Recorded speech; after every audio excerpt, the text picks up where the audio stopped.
Hello everyone, welcome back to the channel.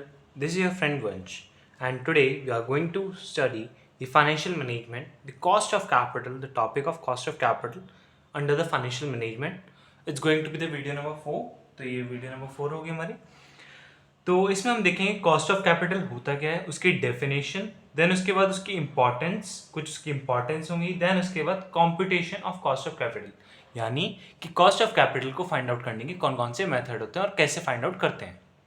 Clear. तो चलिए start करते हैं अपने फर्स्ट टॉपिक के साथ, कॉस्ट ऑफ कैपिटल. तो cost of capital refers to the rate of acquiring the total amount of all the funds use with in a firm.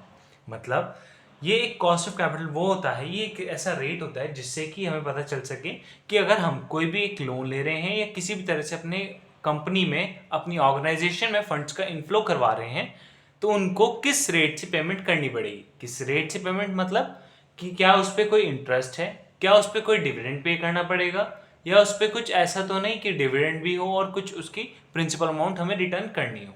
यानी redeemable भी हो सकता है, इरिडीमेबल भी हो सकता है. तो cost of capital refers to the rate of acquiring the total amount of all the funds use with in a firm. मतलब किसी भी फर्म में जितना भी फंड्स आता है उसे एक्वायर करने की जितनी भी कॉस्ट आती है वो होती है कॉस्ट ऑफ कैपिटल. क्लियर. इसके बाद देखते हैं हम उसके डेफिनेशंस, कुछ definitions given by authors like Solomon Ezra. He gave a definition: cost of capital is the minimum required rate of earnings or the cut off rate of capital expenditure. मतलब ये एक minimum required rate of earning है. मतलब ये वो rate है, मतलब अगर देखा जाए ये वो मिनिमम अमाउंट ऑफ अर्निंग का रेट होगा जो कि आपको कमाना ही कमाना है अगर आपको प्रॉफिट, मतलब अगर आपको ऑर्गेनाइजेशन को रन करना है तो. मतलब अभी अगर समझ ना आया हो, सिंपल वर्ड्स में देखते हैं. फॉर एन एग्जांपल, अगर आपको किसी से आपने 100 रुपये लिए हैं और आपको उसके 10% इंटरेस्ट देना है, तो 100 रुपये का 10% 10 रुपया. तो यानी आपको कम से कम 10 रुपये तो कमाना ही पड़ेगा अगर आपको वो चीज़ करनी है, वो चीज़ चलानी है आगे तो. क्लियर हुआ. और the cut off rate of capital expenditure, मतलब ये कट ऑफ रेट होगा कैपिटल एक्सपेंडिचर का, एक मिनिमम कट ऑफ रेट है कैपिटल एक्सपेंडिचर का. क्लियर हुआ. चलिए इसके बाद दूसरी definition given by MJ Gordon. तो he gave a definition: the cost of capital is the rate of return a company must earn on investment to maintain the value of the company. मतलब इन्होंने भी वही definitions को थोड़ा forward करा है, थोड़ा सिंप्लीफाई करा है कि क्या होता है. Cost of capital is the rate of return a company must earn.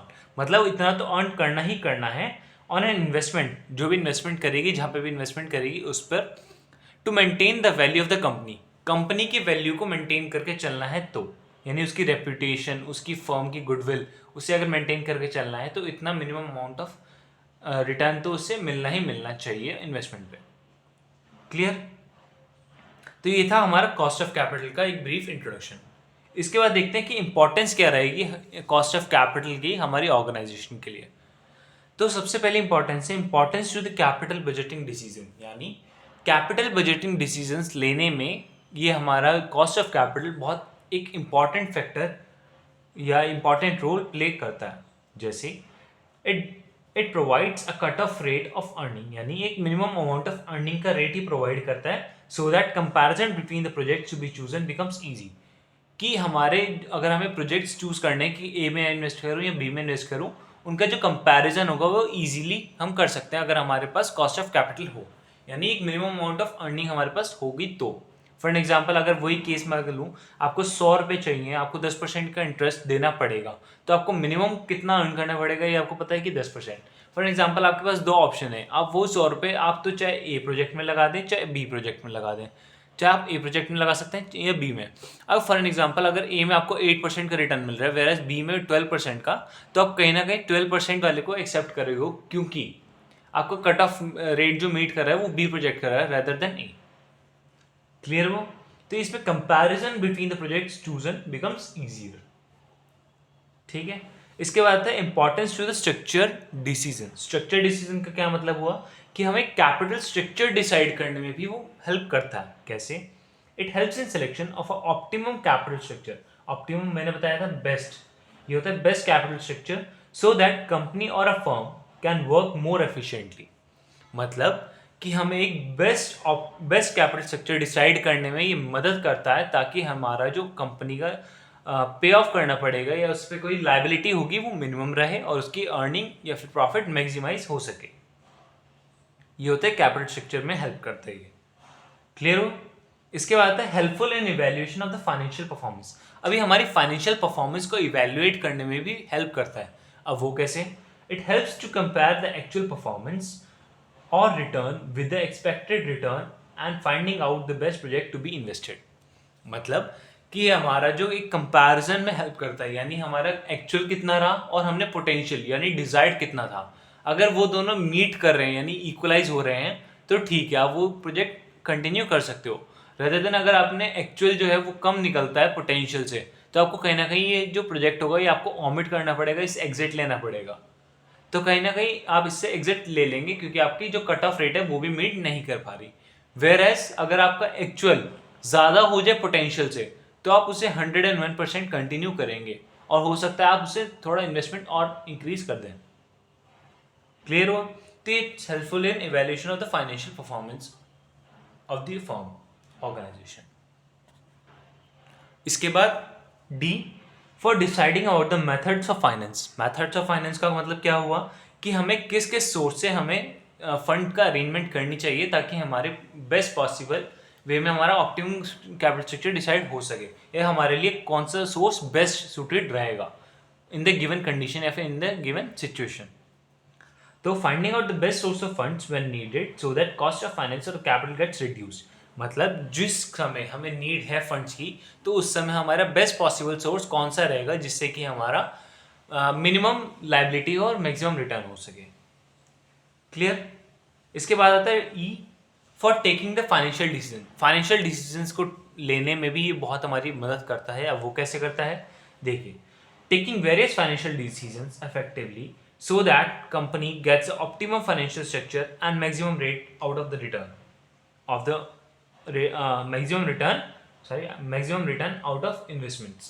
मतलब आपको फाइनेंशियल डिसीजन लेने में ये हेल्प ऐसे करता है कि ताकि आपका जो बेस्ट पॉसिबल वे में आप इन्वेस्टमेंट करें और आपको मैक्सिमम रिटर्न मिल सके out of the investment you made. Clear हुआ?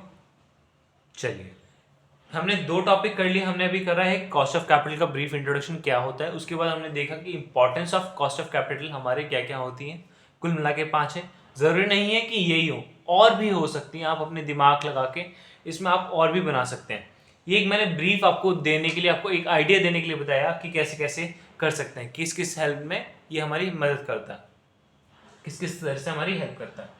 Importance to capital budgeting decision, जैसे कि हमारे कैपिटल बजटिंग डिसीजन लेने में हेल्प करता है, स्ट्रक्चर डिसाइड करने में डिसाइड करता है, फाइनेंशियल परफॉर्मेंस को इवेल्युएट करने में, और साथ ही साथ methods of finance, best suited method of finance को सिलेक्ट करने में हेल्प करता है, और कहीं ना कहीं फाइनेंशियल डिसीजंस लेने में हेल्प करता है। क्लियर हो? इसके बाद आता है competition of cost of capital. मतलब कि हम उस कॉस्ट ऑफ कैपिटल को फाइंड आउट कैसे करेंगे, उसके क्या क्या मेथड्स हैं। तो हमारे पास देखा जाए तो हमारे पास 2 मेथड है। सबसे पहला है computation of cost of specific source of finance. इसमें हम क्या देखेंगे? हम स्पेसिफिक सोर्स का मेजरमेंट करेंगे, मेजरमेंट ऑफ स्पेसिफिक कॉस्ट। मतलब किन किन सोर्स हमारे पास अवेलेबल हैं, उन हर एक का अलग से निकालना पड़ेगा इसमें। जैसे अगर हमारे पास 4 होते हैं सोर्स ऑफ कैपिटल, तो सबसे पहला होता है इक्विटी शेयर कैपिटल, दूसरा होता है डेट, तीसरा होता है प्रेफरेंशियल कैपिटल, और चौथा होता है रिटेन्ड अर्निंग। ठीक है ना? तो हमारे पास 4 सोर्सेज हैं, तो हर एक का अलग अलग निकालना और फिर उसे कंपेयर करना, इसमें होता है हमारा स्पेसिफिक कॉस्ट ऑफ कैपिटल में। वेयर एज आता है कंपटीशन ऑफ ओवरऑल और the weighted average cost of capital. ये WACC मेथड होता है। इसमें हम सबका एक साथ निकालते हैं और फिर उसे कंपेयर करते हैं वेट दे के, तो ये निकालते हैं। अभी कैसे होता है देखते हैं। तो कॉस्ट ऑफ तो अगर हम स्पेसिफिक सोर्स की बात करें तो उसमें 4 तरह के हमारे पास सोर्सेज हैं, तो उसमें चारों के अलग अलग निकलेंगे। अब वो कैसे होंगी? तो सबसे पहला होता है cost of equity share capital. Equity share capital की कॉस्ट निकालनी पड़ेगी हमें सबसे पहले, यानी मिनिमम डिविडेंड हमें कितना पे करना है, कैसे करना है, ये सब चीज़ें।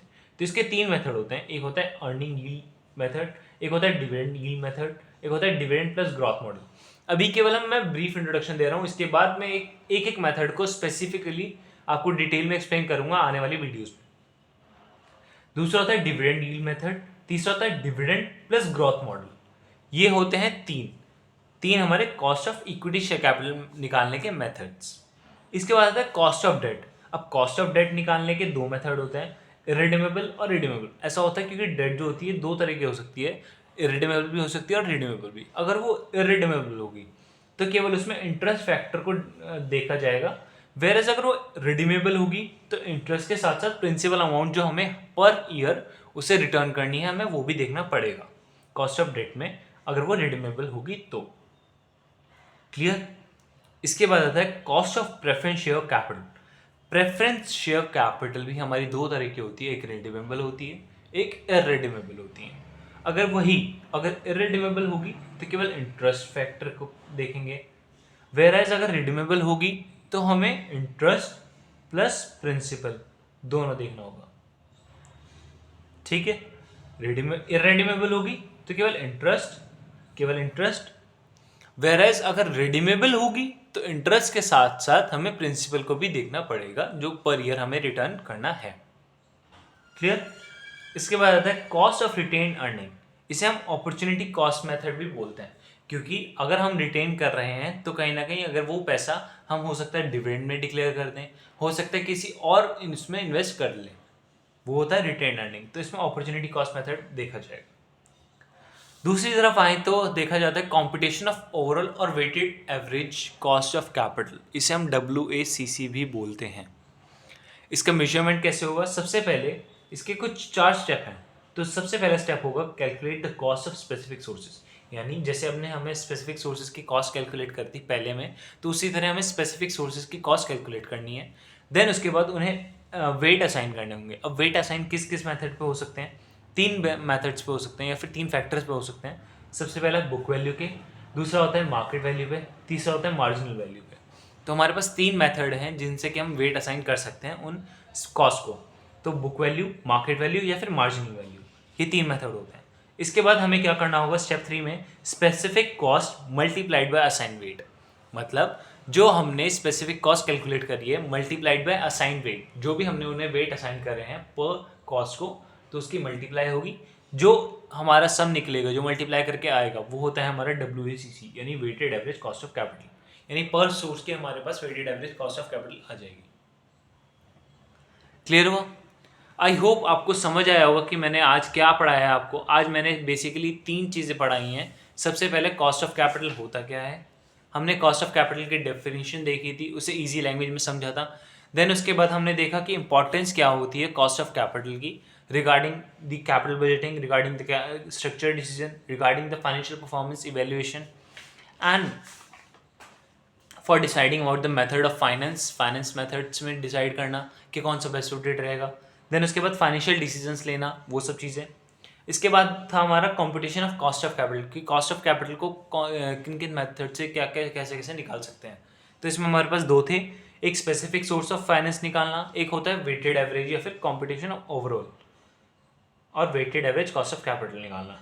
तो स्पेसिफिक कॉस्ट में आपको स्पेसिफिक सोर्स की अलग अलग निकालनी पड़ेगी, जैसे इक्विटी शेयर कैपिटल की अलग, डेट की अलग, प्रेफरेंस शेयर की अलग, रिटेन अर्निंग के अलग, तो उसकी अलग अलग निकलेगी। वेरस वेटेड एवरेज में सबसे पहले आपको अलग अलग निकालनी पड़ेगी, देन उसे वेट असाइन करना पड़ेगा, वेट असाइन को मल्टीप्लाई करोगे तो हमारे पास WACC आ जाएगा, यानी weighted average cost of capital आ जाएगा।